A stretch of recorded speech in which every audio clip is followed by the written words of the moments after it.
مرحبا وأهلا بكم في برنامج داخل واشنطن. معكم مضيفكم روبرت ساتلوف.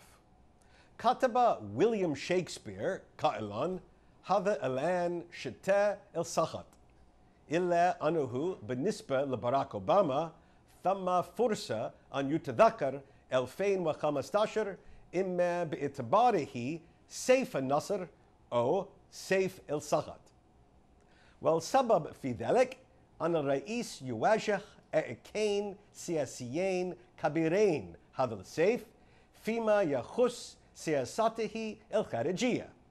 العائق الأول يتمثل في المفاوضات حول اتفاق تجاري كبير مع حلفائنا عبر المحيط الهادي، والعائق الثاني هو المفاوضات حول اتفاق نووي كبير مع خصومنا الإيرانيين.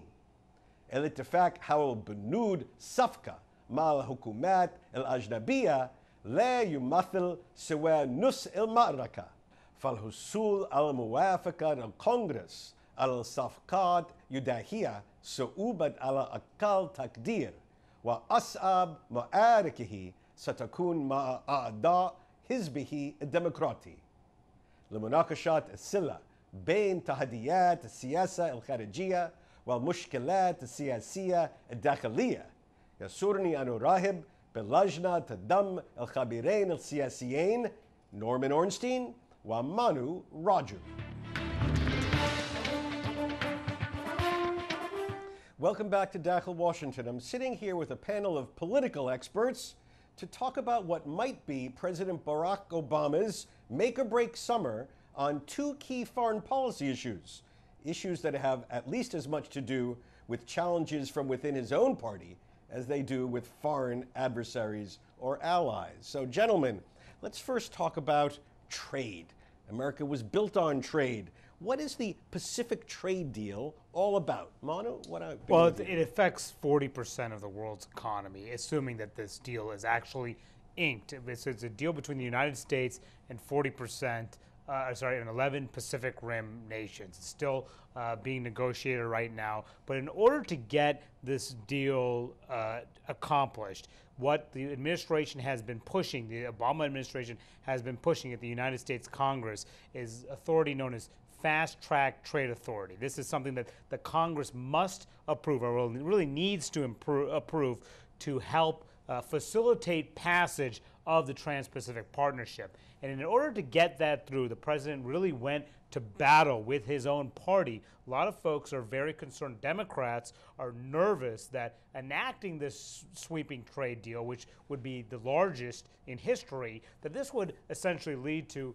loss of American jobs, things that labor unions in particular are very concerned about. And the president has had to convince just enough Democrats to go along with them and join with Republicans who by and large support the measure in order to give him that authority to lead to the final enactment of the Trans-Pacific Partnership. Let's unroll this a bit. How could anybody oppose trade on the one hand, or on the other hand, how could the party of the president be trying to stymie a major initiative of their own leader?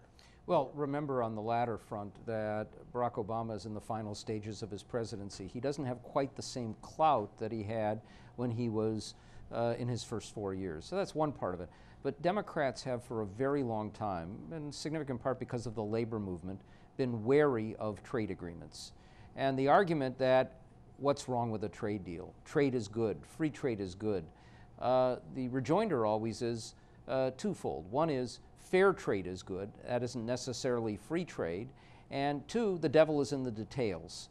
This is an agreement that has many, many complicated components, all of which fit together. As Manu said, the fast track authority, which forces up or down votes, no amendments on the deal, avoids a potential filibuster in the Senate, is critical because you could take each individual component and say, well, this is bad for America, but it's all very much interrelated. But the details have not been made public, and some elements of it have a president saying to members of his own party who are skeptical and who are facing pressure from labor, trust me, and they're not necessarily willing to trust him. So there's been a deep division there.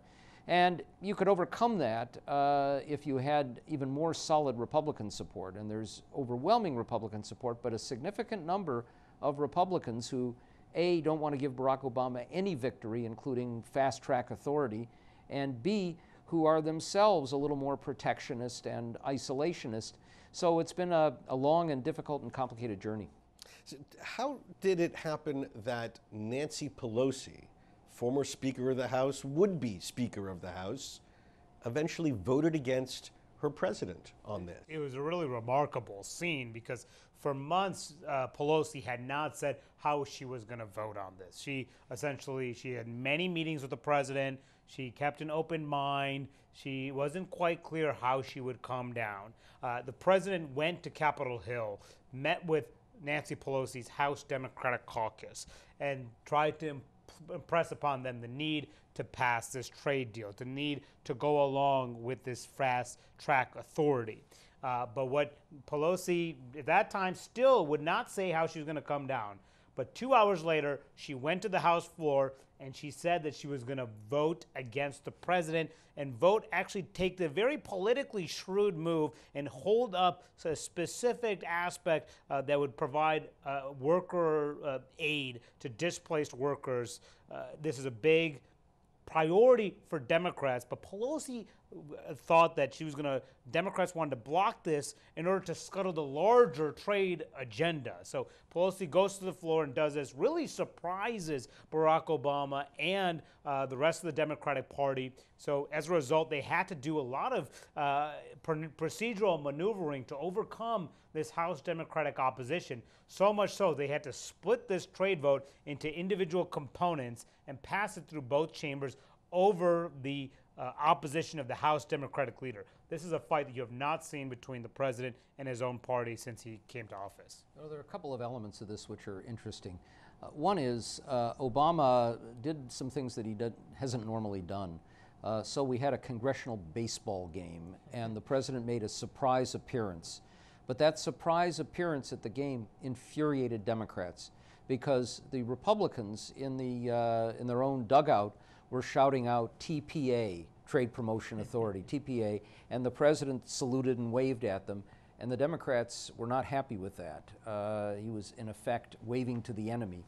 Then the next day, as Manu mentioned, he met with the Democratic caucus, but it did not go well, and he didn't take any questions. And so you had a lot of unhappiness. And I think in this case, Pelosi, one, saw where her caucus was, and two, also saw this as an opportunity for more leverage. So after she voted against it and it went down, the trade adjustment assistance for workers, which was tied to this, she said to the Republican speaker, you know, if you vote out a robust highway bill, which has been a priority that Republicans have been unable to fulfill because they don't have a way to pay for it. But if you do that, we can go back to the trade issue. Now, that turns out probably not to have worked for her because Boehner and the Republicans worked out another deal, a complicated one, to get another vote in the Senate, and they've been able to succeed in getting 60 senators, enough to overcome a filibuster, for the fast-track authority. Then they'll have to vote again on this adjustment for workers, and if Democrats in the House reject that, then they've basically got the worst of all possible worlds. The trade authority for the president that they don't want, without the assistance for workers that they do. So right now, Democrats in Congress are in a bit of a box. The president's come back from the dead on this, but there'll be some fallout even if this ends up going through. Now, more generally, I think it's fair to say, if we go back a generation, we haven't had a president that is as on the left of the political spectrum, as progressive, if you will, as Barack Obama. Perhaps even longer. What does the left of his party really want him to do? Well, on this trade issue, they want him to find more labor protections. They want him to push some of these countries to be more on board on the environmental side. Labor and environment are the two main issues that folks on the left really are pushing hard. But going back to one important point that Norm made is that we don't really know the details of this proposal. I mean, members of Congress can access this through a classified setting in a closed room in the Capitol, and but they can't take notes, or they can't leave with their notes. They can't bring their staff in there, and certainly members of the public have not been able to see this. So this has caused a lot of apprehension on the left, people who are already very skeptical about this trade deal, because they say we don't really know what the administration is agreeing to, and this is politically problematic. So you'll hear those larger concerns about labor and the environment, but some of the more specific issues we don't really know, given that we don't really know the details of the deal. And remember that the left has been wary about Barack Obama for some time, because the fact is that unlike the stereotype that Republicans and conservatives have used about him, that he's a Kenyan-born socialist, he has actually governed much more as a pragmatic president, a progressive, left of center, but cutting all kinds of deals. And even go back to the beginning of his presidency, the financial collapse. His administration didn't punish any of the financial institutions, didn't bring any of the bankers to court, didn't try anybody. And right now, one of the major controversies is a lot of tension between President Obama and Elizabeth Warren, the senator from Massachusetts, who's a firebrand on holding the financial industry to account. And one of the elements of this deal, it gets very complicated, that is of great concern to her and others, is that it takes away some of the American authority on matters of dispute in the financial area and gives it to an international tribunal. And her fear is that her great accomplishment, called the Consumer Financial Protection Bureau, trying to independently protect consumers against the financial industry, could be jeopardized by this deal. The president's dismissed that concern quite angrily, but there's still a lot of unease about this. And the other area of unease is a fear that while this deal, the two major partners in this are Japan and Vietnam. And built into it, ostensibly, is protection for workers in Vietnam who are oppressed, who have no status, very little ability to deal with either wage disputes or safety issues. The president has said, we have built those protections in, but it's not at all clear there's any enforcement of them or any consequences if Vietnam ultimately says, too bad, we're not going to do it.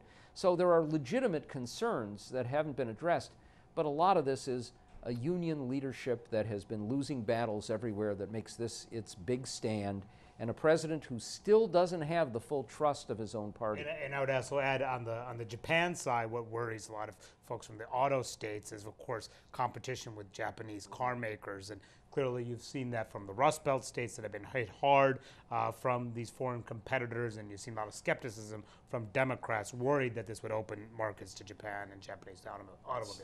So ultimately, thumbs up, thumbs down, does the president win? He wins on this, but barely. He wins. There'll be consequences, but he wins on this. Okay, when we come back after this break, we'll talk about the other issue on the president's foreign policy agenda here in Washington this summer, and that's Iran. In just a moment.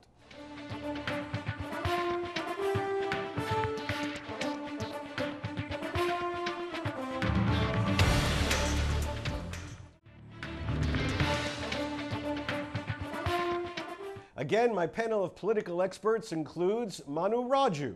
Manu is a senior congressional reporter at Politico. Previously, he covered the Senate leadership for the Hill newspaper, and before that, he reported for Congressional Quarterly, writing about energy and environmental issues.